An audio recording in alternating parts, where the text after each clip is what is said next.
Hey sexy monkeys, welcome back to Sky Gene Experience. I'm your host Ben, and today is Monday, which means it is Monday Review Monday. May the gods keep the wolves in the hills and the women in our beds. Today's lucky winner is your 1998 Godzilla. Yes, you're wondering why that? Well, I just ranked all four of the MonsterVerse movies, so I'm kind of that Godzilla King Kong mode, so I'm doing a movie review for the 1998 Godzilla.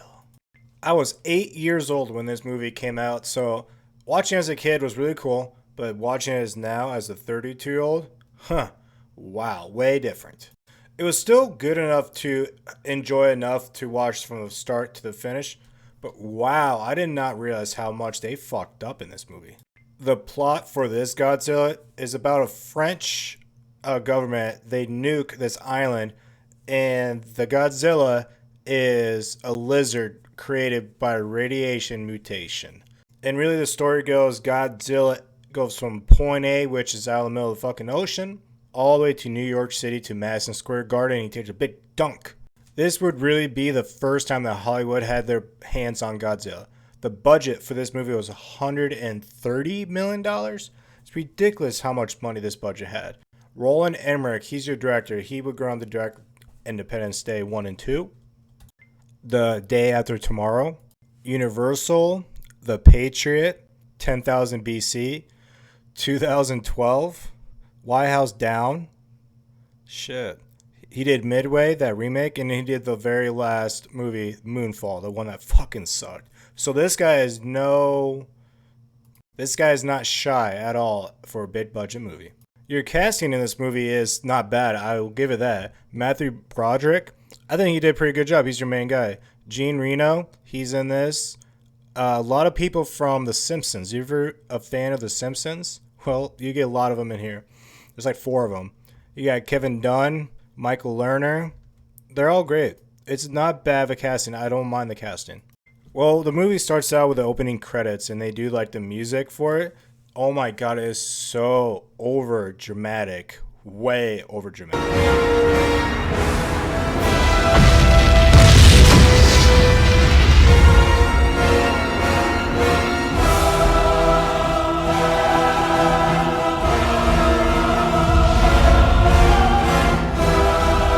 I did enjoy pretty much spots here and there, and for example, when the 3 fishing boats, the trolley, they get pulled under, that was pretty dope because you hear like the roar of Godzilla, creepy as fuck. And then you have that old man fishing, and then you see when Godzilla, you see his head come in, and then the pier goes, that was pretty dope.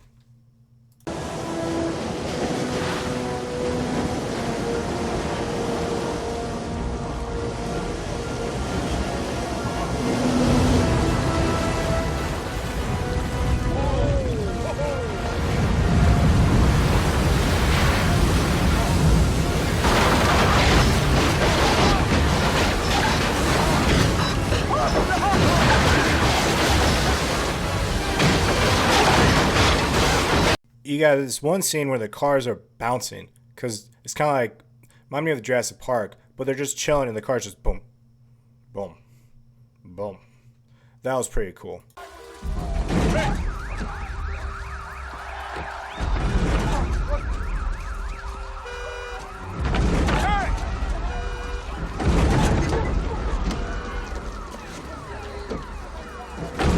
So some main huge reason why this movie did not do good. It made great money. It grossed $380 million. $380 million. So the money is there.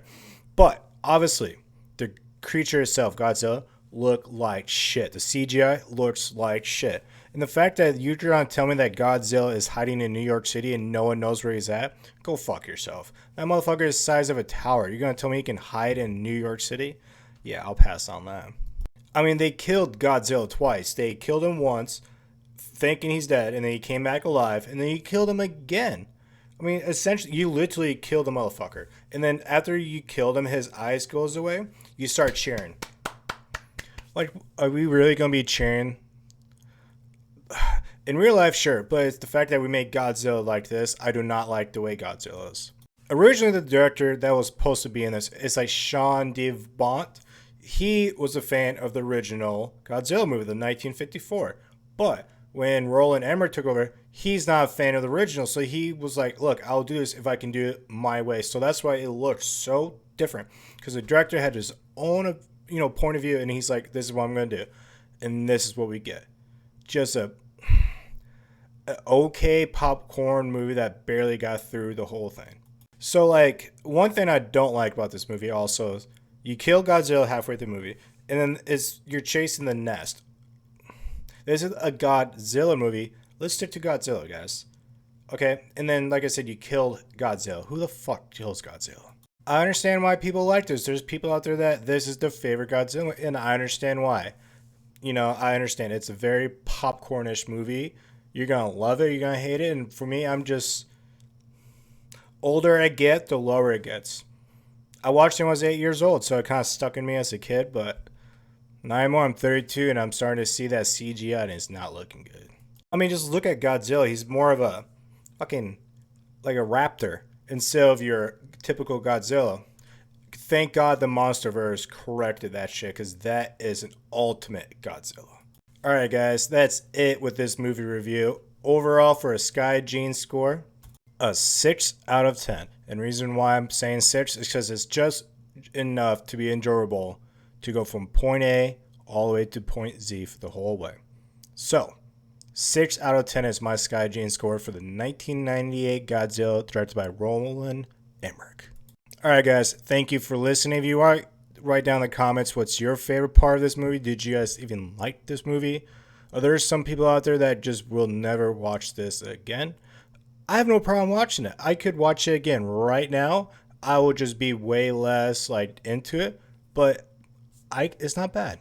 I give it a 6 out of 10. Definitely, the Godzilla, the whole Godzilla part just hits me hard, man. All right, guys. I'll see you guys later. Remember, if you go to jail, don't drop that soap.